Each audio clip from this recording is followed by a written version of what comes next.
All right. Well, that was beautiful. Again. Thank you, Faith Rivera. The well-known columnist, Doug Larson, wrote, "Spring is when you feel like whistling, even with a shoe full of slush." So, welcome to Michigan. So the first question this morning is this: have you been feeling like whistling since March began? Have you noticed at all how you're feeling since March began? Even when the spring-like weather turned into a cold spell that, like this morning, turned into snow flurries? Have you still been feeling happy and uplifted with the anticipation and expectation of a beautiful spring by feeling spring-like in your heart? It's been said, despite the forecast, live like it's spring. That'll put a spring in your step. So here's another question. Have you noticed that your responses so far this month have been gentle as a lamb, just like March came in, so that no matter what was occurring in your life or in the world, you still responded gently? Because despite appearances, you've got a good feeling that things are getting better and better?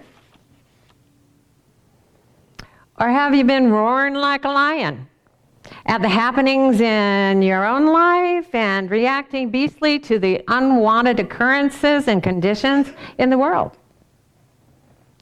Awareness of who we are being and how we are feeling about who we are being in the moments of our life is everything.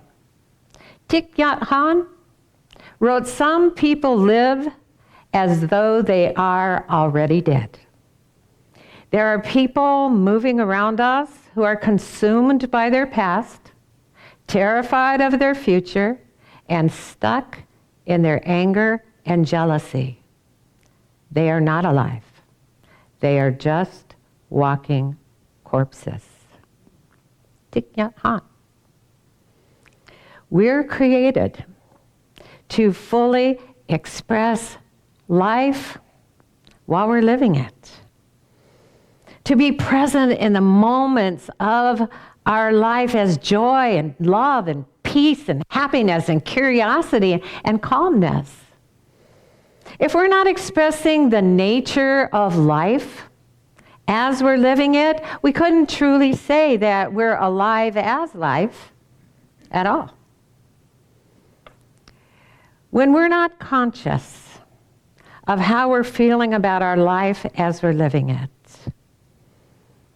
it's like we're bouncing around lifelessly on a sea of possibilities for experiencing life and inadvertently calling this unwanted thing and that unwanted thing to us. And then blaming what happens in our life on the world and the way things go. But it's the way we go in the world that creates how we experience life and what we experience as our life. That's why it's important for us to notice how we're going, because how we're feeling about life is how our life is going to go. Our emotions, as we know, are physically felt, even though they're caused by our invisible thoughts about whatever's happening in the moment. That's why science of mind tells us that thoughts are things. They're living energy. They're vibrational entities, so to speak, that will become manifested things in our life sooner or later if we don't change our mind. Our emotions are important indicators about the nature of our thoughts. Abraham Hicks tells us there are two ways for us to know what our point of attraction is. One is how we're feeling, and the other is what's manifested as our life. It's important for us to be conscious of how we're feeling and notice the thoughts that we're thinking that are causing us to feel however we're feeling, because how we're feeling about what we're thinking is letting us know what's up with us and what's next for us.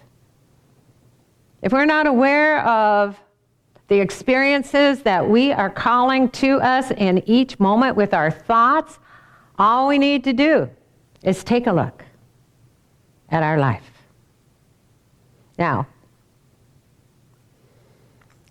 even though we have been given the holy gift of choice, we often live by default and then complain it's not our fault. But the way of mastery reminds us that we've been anointed with the ability to choose what we wish to see and the power to create it in each moment. It tells us that our freedom to choose is ours alone. It belongs to us, and it's completely unobstructed and unchangeable forever. When we like to create consciously, by choice, and get the results we want rather than by chance, and take a chance that we'll get results that we don't want. I mean, life is full of surprises. Wouldn't we like them to be pleasant? It's up to us. Life flows in our favor. And yet we're free to paddle upstream and make things hard in our life and then complain that we're mentally and physically tired. I came across a German word. I don't remember how I did, but I liked it. I liked it so much that I wrote it down. It was a while back, and it seems perfect for today. It's Weltschmerz. Let's say it together. Weltschmerz. Yes, it means being world weary. It's the sorrow that one feels and accepts as one's necessary portion in life. It's sentimental pessimism. Weltschmerz. It's a good word. Oh, I have the spelling if you're interested. So are we world weary because we're worried that things are going to get worse rather than better, and that we're going to be unpleasantly surprised in the future? Are we full of Weltschmerz because we believe we need to effort and struggle because that's what the world calls for us to do? I mean, we're free, absolutely free to choose otherwise. We're free to be happy. We're free to pull up our oars and float downstream and feel the vitality and ease and optimism of letting go of resistance and going with the flow that loves us. Now, as it's been noted, the title of my talk today is Take a Look. And if you've noticed, or not, the last few Sundays, there's been a little trend in my talk titles. There was Take a Leap. Last week it was Take What You Need. And today it's Take a Look. See, we're on the receiving end of creation. We ask, and it's given.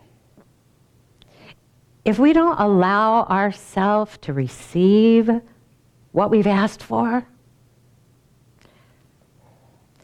we have nothing to give in the world. We have nothing at all. That's why Jesus said, I of myself can do nothing. It's when we allow ourselves to receive that we have so much to give. It's important for us to take a look at our life as we're living it, to be aware of our thoughts as we're thinking them, so that we'll be aware if we're allowing the good that we've asked for to come into our life. It's not enough to pray and then complain the rest of the day.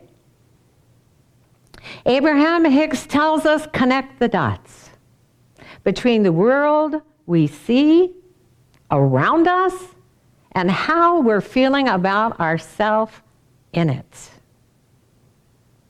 It's easy for us to connect the dots and to take a look at what we're experiencing throughout our day and then notice what happens when we consciously choose thoughts that feel good and what happens when we don't. I mean, doesn't it seem that when we're in a good mood, the drivers are nicer and they let us merge in? Doesn't it seem like the traffic lights, the red and the green, are synchronized just for us? Doesn't it seem that strangers smile and wave at us as if they've known us for years? And that just the right person or idea comes along at just the right time? And don't we find that whether we're alone in our house or we're out in the world, that things go our way? Connecting the dots by taking a look at how our thoughts turn into manifested things is the opposite of living like a corpse. We're full of awareness. We're consciously living. We're actively participating in our life. We're filled with appreciation that our freedom of choice is so completely unobstructed that no matter what happens, we get to choose how we are going to experience it. All we need to do to know if we're cooperating with the good life that we desire to live is to be aware of our thoughts and our feelings, and then take a look at what they're creating. No one thinks in our mind, and no one causes one emotion within us but us. We're free to think what we think and see what we see and respond the way we respond because we're absolutely free to choose. And even if we choose to be frustrated and grumpy, at least we can be aware that no one else is making us feel that way, that it's our choice. I want to be grumpy. I want to be frustrated. And it's that awareness, the awareness that it's our choice, that allows us to choose a better feeling attitude if we don't like the experiences that we're calling to us. We could say that awareness and consciously being alive allows us to get out of our mind and observe it in action, and then to notice the attraction of that action, whatever that action is. Eckhart Tolle wrote, remember that your perception of the world is a reflection of your state of consciousness. You are not separate from it, and there is no objective world out there. Every moment, your consciousness creates the world that you inhabit. Even if the person sitting next to you is inhabiting a whole different world than you are. If we're aware there's no objective world out there, separate from us and what we think about it, and that what we see out there, wherever out there seems to be, is affected by our thoughts and causing our perception, then whether it's how we're seeing ourselves or we're seeing someone else in a situation, we're fully aware that our point of view is also our point of attraction and is being reflected in our experience. If we don't like what we're experiencing, we're free to change our mind and change our experience of whatever it is. It's never about trying to change anything out there. It's never about trying to change anyone. It's about changing our mental atmosphere, our vibrational emissions, and changing our perception of the moment. We're free to think thoughts that lift us, cause our spirit to rise into a better feeling place. And then, if we do, we get to witness what's reflected back to us from that higher vibrational perception. The author Jack Kornfield wrote, "Wherever we are, we can take a deep breath, feel our body, open our senses, and step outside the endless stories of our mind." With every breath, every moment, we're free to drop our burden, our world weariness, our Weltschmerz, by taking a look within and finding the natural flow of happiness that's always there for us, flowing to us. But we have to be in receiving mode. We're free to lift up our oars. And as we do, something happens in our field of awareness that allows us to see a world more beautiful, more loving, and more harmonious. Our life is a gift to be enjoyed. Our very being is a gift to the world. Our smile spreads love. Our joy spreads happiness, and our positive outlook lifts people and situations all around us. Thich Nhat Hanh wrote, "Awareness is like the sun. When it shines on things, they are transformed."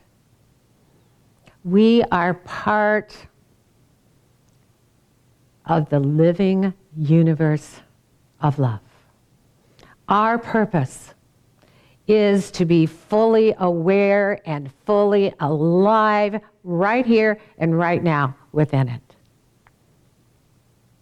And when we become aware of that truth and our purpose, it will lift our heart and it'll put a spring in our step. Namaste.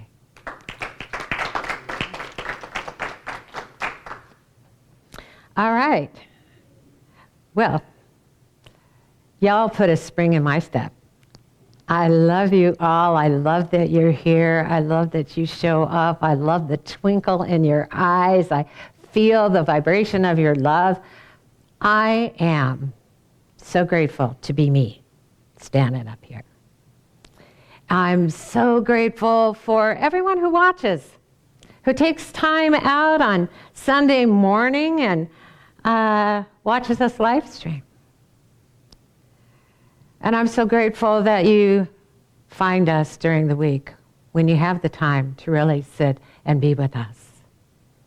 We are so grateful as the spiritual community, as a love-centered community, to be together and to be a space and a place for everyone and anyone who wants to feel uplifted and supported to come. And as you know, if you've been following us at all, we are on a journey forward, and we're excited about it. There's so many changes that are about to come, and they're all good because we're all feeling good about it. There's something exciting about change when you know that it's about growth and expansion and all the things that you love. So thank you, everyone here. Thank you if you're watching from wherever you're watching and you're supporting LEC financially, because that gets us from here to where we're going. And it's a beautiful thing to join through that support, to feel a part of it as we do this thing. So if you're wondering how to do it, how to feel a part of it, how to get excited about it, then our well-informed, intrepid treasurer, Dr. Jamie Phillips, is here to tell you how. Ooh. Good morning. Good morning. Okay, I'm going to do my part. Here we go. If you would like to donate to the Life Enrichment Center, we'd love to have you donate. And here's some ways you can do it online. You can go to facebook.com/Life Enrichment Center and hit the donate button. You can go to our website, lecflint.com, and we have a donate button on that site. You can go to PayPal. Our email address for PayPal is lec2512@gmail.com, and you can donate to us that way. Or you can send in a check, and we just love checks, to our P.O. Box. It's Life Enrichment Center, P.O. Box 321294, Flint, Michigan, 48532. Thank you. Thank you very much. And if you're here in the sanctuary, we're going to take up an offertory while we listen to Marcia Allen, Nick Calandro, and Pat Cronley. Marcia is going to be singing I Am Blessed, and then Reverend Stephanie will be up for, my mic is going up my nose, will be up for a gratitude prayer. Thank you.